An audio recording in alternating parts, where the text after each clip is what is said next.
Kimia Boboto Bondeko, Ezala, Okati Mabota Nabino, fidèles spectateurs, amis de cette grande émission d'excellence qui est présentée en toute honorabilité, Carrefour Vert et Noir.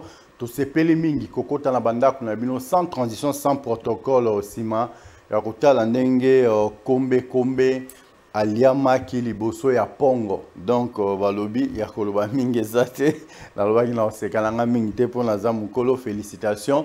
Na Pongo ndenge ole kombe meyeba ke ba dossier na yo ezana nu na kati ya Linafoot pona le match triqué contre AS Club de Kinshasa. To sepeli lisusu ko Sabino ete kuna pe na kati ya Lubumbashi ISO AS Maniema Union abeta kibongo FC Saint-Éloi Lupopodon na minito ndenge tuzako solo la biso na bino.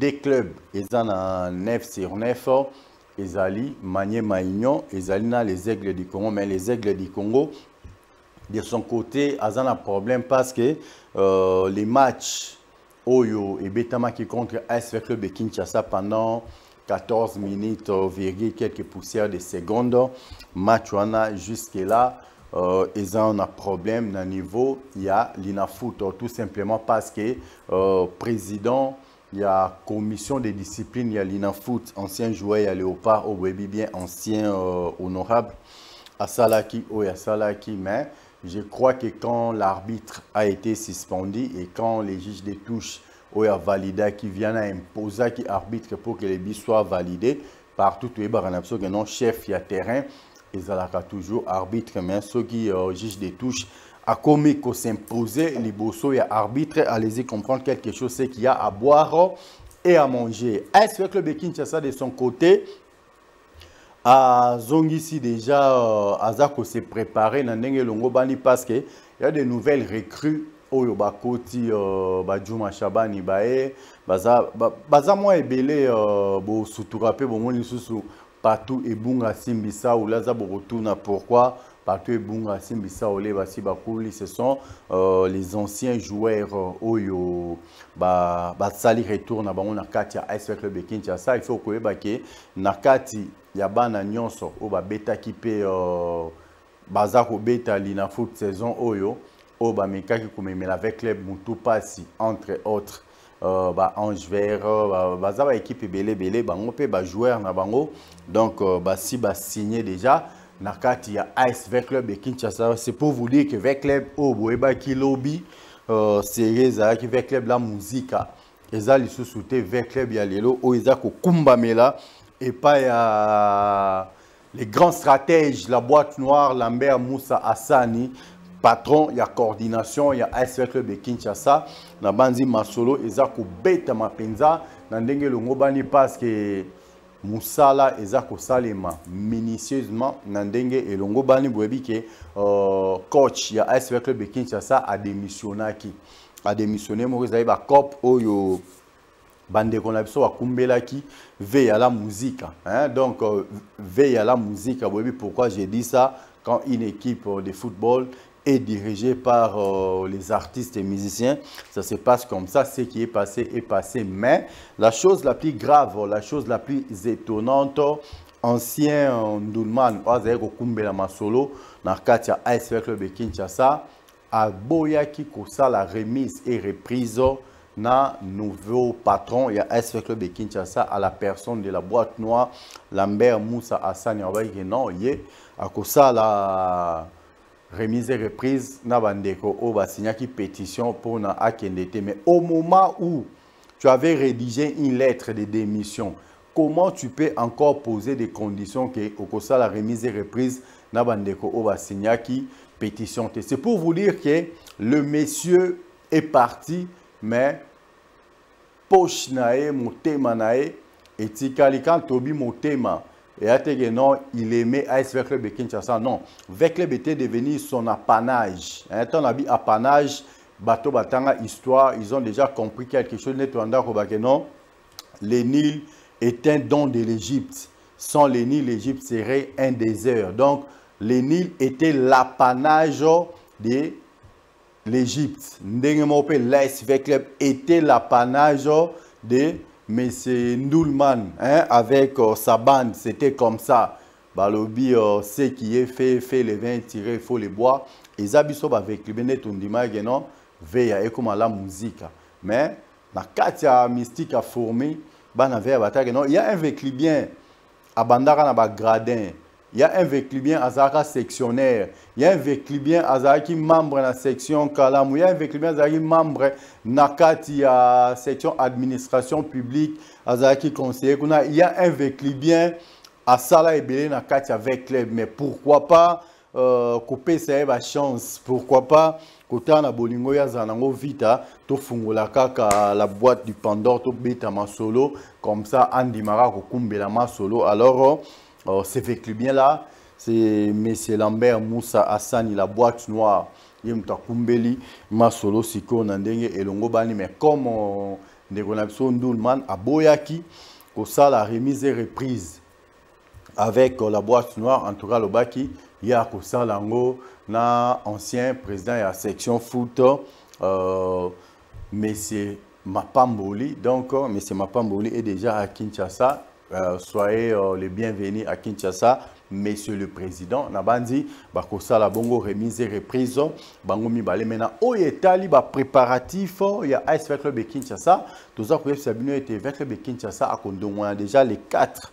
Oyo na Rangers. Ce n'est pas un match autoki à la légère, tout simplement parce que Rangers a même la kibiso mutu passi. C'était peut-être, pas peut-être, c'était le tout dernier match auto beta qui c'était contre les Rangers. C'était déjà une équipe qui était déjà qualifiée, mais Balia Kili Nouti Nasuka. Alors cette fois-ci, Bazako Zonga Sikoyo, Babeta Nabana Vea. Ndenge Bazako Zonga Babeta Nabana Vea. En tout cas, photo là que ça va ok. Tous en mokonzi terrain. Photo là que ça va ok. Notre Nzombo le soir. Ndenge grand prêtre de tous les prêtres de Masolo et Ndemo Ndenge Boebi Alela Kilobi Nasuka ya match. Les Big King CR7 en tout cas na bandi Rangers à Kolela dans le Lenga menga na seki na bana ve à tout ndenge masoezo kenena on est encore suspendu pour des matchs moko c'est l'équipe betamaki à huis clos deuxième match robeta on sous à huis clos mais na seki na mlelo moko partout beaucoup de la match ata bandeko bozala et pas les défenseurs de l'AS Vert Club kuna na avenue du stade qui pas ndeko na biso président Marcelin Moukuba Marcelin, un grand véclibien, Bandeko Botala match dans les défenseurs de l'Est, avec le Novembre la match, on a et le Mona Bino, on a un stade, Moukoba relever suspension pour Nabino Bino Webi, non, moi je suis l'arbitre des opprimés, donc Nazalaka Po Bino Bozalaka Malo Banabino, on a Kumbara, on a commission, on pas autorité compétente, il y a un lobby que non, on a Bino Tokolanda match, na les défenseurs de l'Est, avec le mais entre-temps, avant que nous ayons une gamme de Pepsi Cola, ils ont accompagné toujours na mesa. Avant aussi ma Pepsi Cola, avant aussi ma Mirinda Grenadine, avant aussi ma Mirinda Métifra, avant aussi ma Mirinda Orange, avant aussi ma Mirinda Anana, la 50 et l'euro moko, vous exigez Aquafina. Aquafina, ils ont stabilisé santé en autres parce que forage à 800 mètres, il faut le faire. Forage à 800 mètres, j'insiste encore, il faut le faire. Bah, moi, je emporté à la rabine, on a un primo excessif. Aquafina a un primo raisonnable pour répondre à besoin des Congolais, pour répondre à besoin il y a des Quinois, il y a un saigne na bino ba Quinois, na ba Quinoises, ba Congolais, na ba Congolaises, maille bien pour les nouveaux-nés, et ça Aquafina, maille bien pour les gens de 3e âge.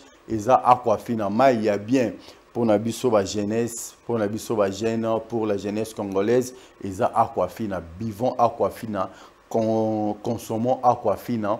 J'espère que santé na bino kozala stable. On a la belle raliboumuson, ameli ba mayo wana non. Ba mayo ba te que la rabino a cher wana, ngana boy na sa publicité na parce que ça ne me regarde pas. Yo mekaka Aquafina. Soro le kilibumu.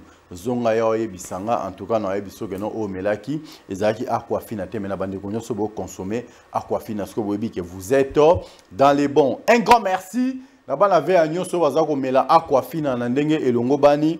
Un grand merci na bande konyo so na ebiseki bino la fois passée que non. Avec le temps, vous allez comprendre que non, tous les Congolais ainsi que toutes les Congolaises. Nabino ba homme d'affaires, ba homme d'affaires. Nabino ba homme d'affaires. Nabino ba femme d'affaires. Nabino ba bongaga ko voyager luxueusement. En tout cas, ba lobby très bientôt là. Vous allez effectuer des vols paradisiaques. C'est pour vous annoncer que non, Aigle Black Jet, Aza déjà Nanzela. Donc, Aigle Black Jet, Aza déjà Nanzela. Kalamingite, Aza Kokota déjà Namakasi. Il y a un grand Congolais, un mécène sportif congolais, un homme qui aime les sports congolais.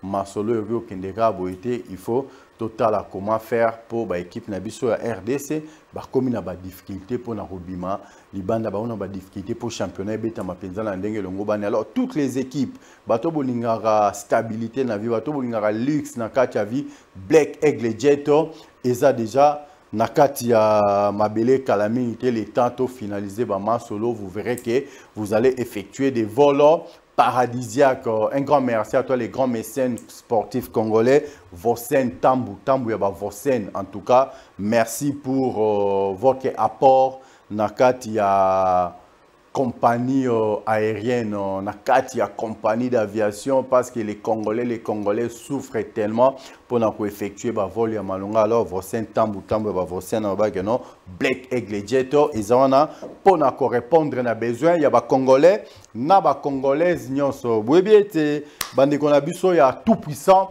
Mazembe Anglebert bango basi ba meta qui réserve bango ba umi sakate bango ba lali sakate bango bandi marako pour la te soki ba poli ba bimisaka toujours masola mito ngana bino toza au solo là bande kona biso tout puissant Mazembe Anglebert basi ba kendaki de l'autre côté ko mettre réserve côté ça a été bande kona biso les aigles ba betisaki joueur litigé. Imaginons un peu Mazembe a trouvé gain de cause.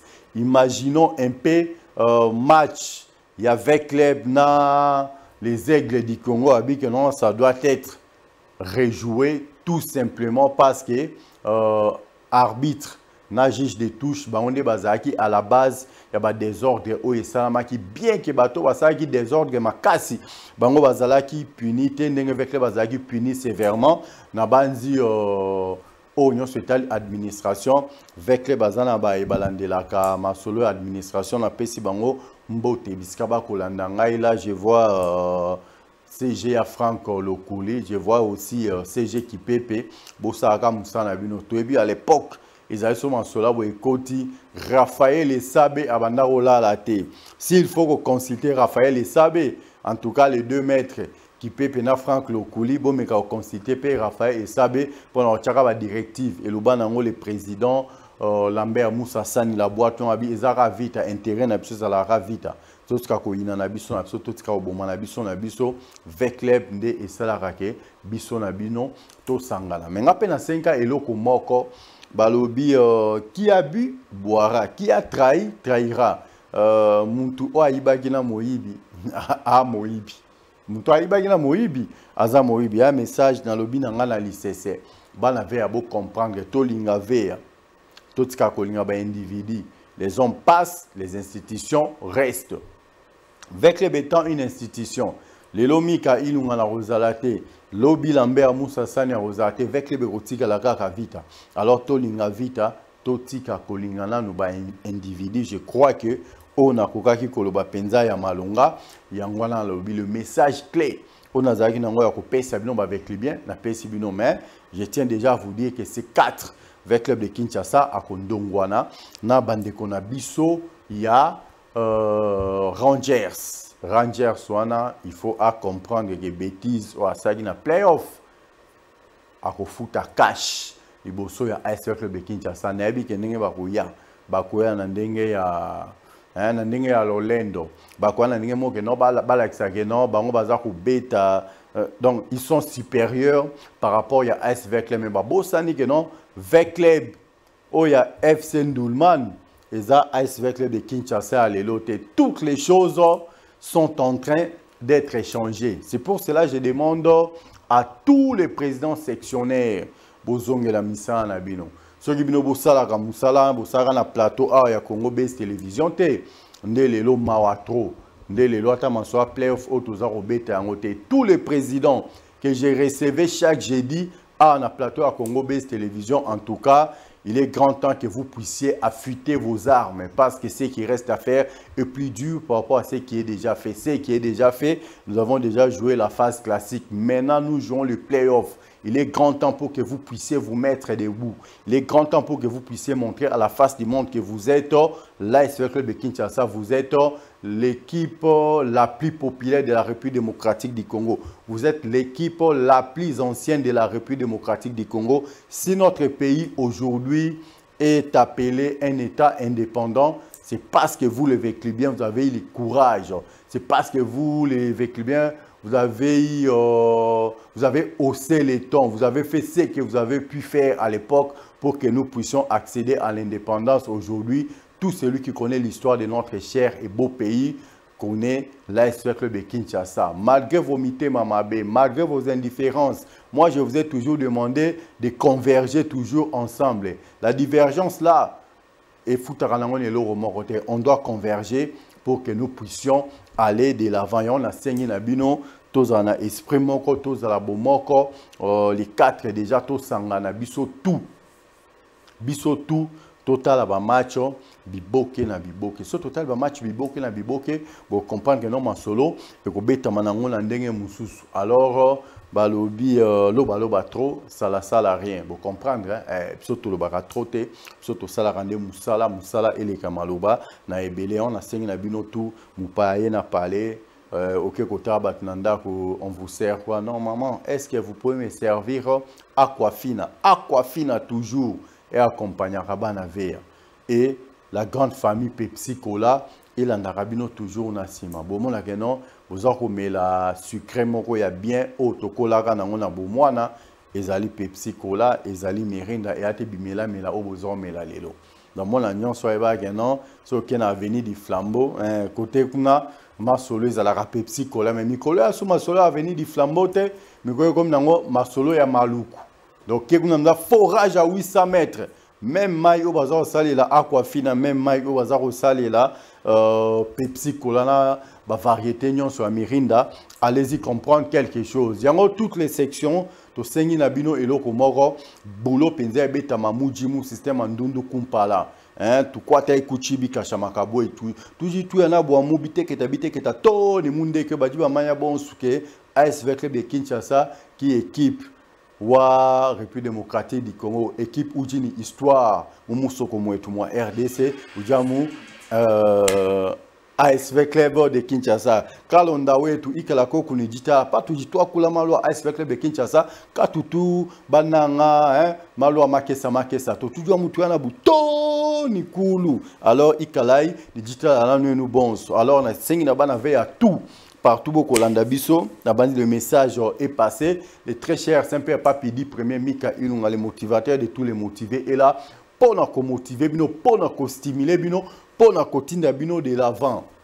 Mamozo kenenango, maniema kenenzela ne aza clean, a un problème te. Mais les aigles biscas, na tangi bango mi balé parce que bango balé baza exéco, bato basali faut pas jusque là, à mon côté 9 sur 9 et ça maniema là les aigles. Mais si et seulement si dossier Oyo, Maniema Mazembe a introduit réserve au Mazembe a émeta qui liboso kuna est-ce que penza kombe akiko bunana pongo ala facilité ya kokanga komba Martine elikolo atikiye akoya landie lisuso kange donc apese ka vertige a bomie déjà likolo avant Adame eza eloko o les aigles a otiko sala Mazembe donc pongo allié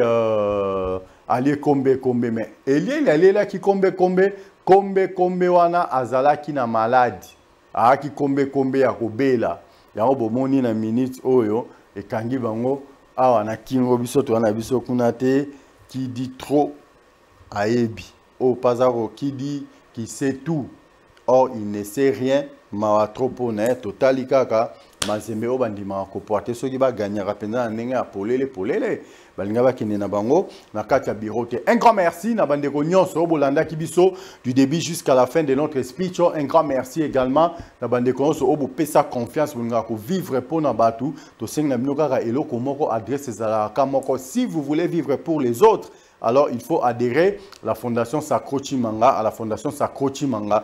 Nous vivons pour les autres. C'est pour ça que je profite de cette occasion pour saluer de très loin les papas de Jojo Samuel Chimanga. Lui, c'est le président Sami Sacro Chimanga. Macha Moumeno, un grand merci à vous également. Kouloutou Jide Mabia, la Umba, analyste maison. Tous les Banavea sont contents de tout ce que vous êtes en train de faire à travers nos différentes émissions. Une fois de plus encore, un grand merci à vous. Kouloutou Jide Mabia, la Umba Walobi, l'encyclopédie sportive, hein, les bibliothèques sportives. Et Zandeo Kouloutou Jide Mabia, la Umba, parce que, au cas jamais, Kobe Talibana. Un grand merci à toi. Les motivateurs de tous les motivés, les vainqueurs de tous les dangers, grand prêtre et pasteur Fiston Mario, c'est lui qui a la capacité, la possibilité de payer toutes les dettes congolaises en une fraction de seconde. Allez-y comprendre quelque chose, une personne qui est plus fort que l'OTAN et l'ONU, aux yeux Otana, ONU, au Sangisi, Yazama Kasi, en tout cas, merci à vous les multimilliardaires silencieux. Je ne peux jamais conclure cette émission sans pour autant dire un grand merci à toi, la belle, précieuse, perle noire et rare, la très distinguée première dame de ma République, l'impératrice de mon empire, la reine de mon royaume, grand prêtre mère Bosso, Espérance Kaouma. Kaouma, il y a espérance, il faut sentir devant vous. En tout cas, moi je m'incline, total respect à vous, grand prêtre mère Boss. Espérance Kaouma, Kaouma, il y a espérance, total respect à vous, monsieur le DG Jordi Kalonda. Aujourd'hui, nous sommes arrivés à la fin de notre speech de ce soir. Si vous avez aimé, un grand merci. Si vous n'avez pas aimé, appelez-nous, écrivez-nous, car l'œuvre humaine n'a jamais été parfaite. En tout cas, vos suggestions, vos réactions nous feront énormément du bien. Un grand merci. Nabande Konabiso Peya Black Eagle Jet. Hein? En tout cas, un grand merci à vous, Bande Konabiso Black Eagle Jet. Là, je vois les grands mécènes sportifs congolais. Vossen Tambou Tambou Vossen avec Black Eagle Jet. Vous allez effectuer les vols paradisiaques. Je vous laisse avec cet extrait de Black Eagle Jet et nous allons revenir très prochainement pour un nouveau numéro. Moi, je fais déjà les vols paradisiaques. Un grand merci à vous, les grands mécènes Vossen Tambou Tambou Vossen. Merci beaucoup.